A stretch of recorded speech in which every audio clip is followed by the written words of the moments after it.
Salut à tous sur tousleslabos.com pour le test du livre photo Blurb format grand carré qui fait 30 par 30 cm et pour lequel j'ai choisi deux options.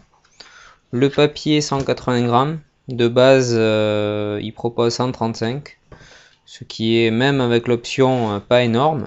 Pour ce type de livre j'aurais préféré dépasser les 200 grammes. Et j'ai également opté pour la finition brillante, voir un petit peu ce que ça donnait à comparer de la finition mat.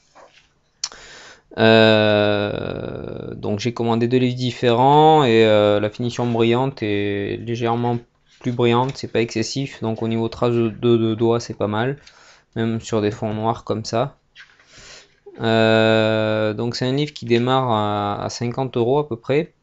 Avec pas mal d'avantages pour les amateurs de photo et les professionnels.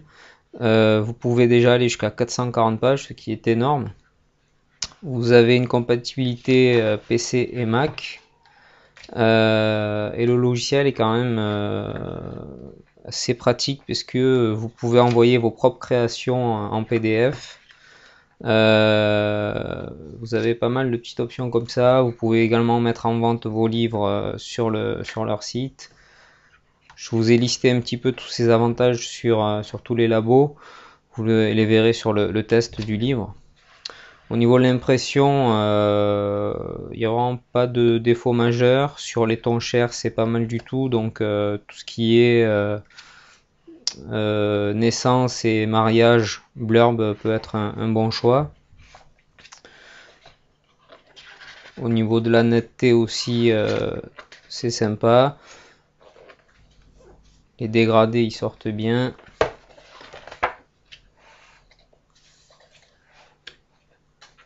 Donc c'est un petit peu plus cher que d'autres livres photo.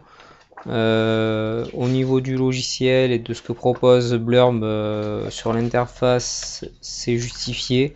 Par contre au niveau de l'emballage, il pourrait faire mieux, voire proposer même un coffret en option.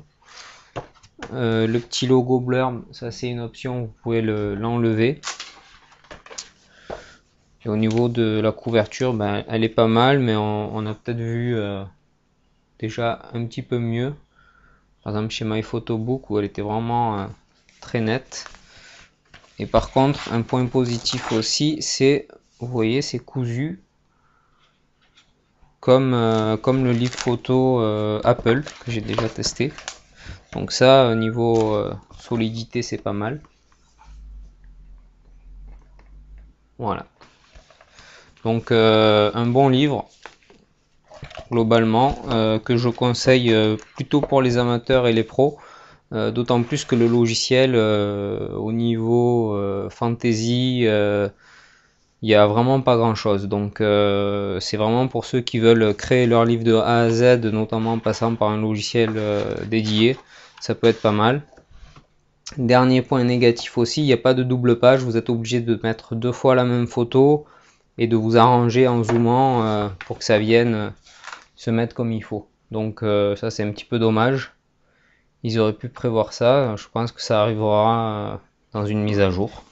Voilà, vous retrouvez le test complet sur touslleslabos.com.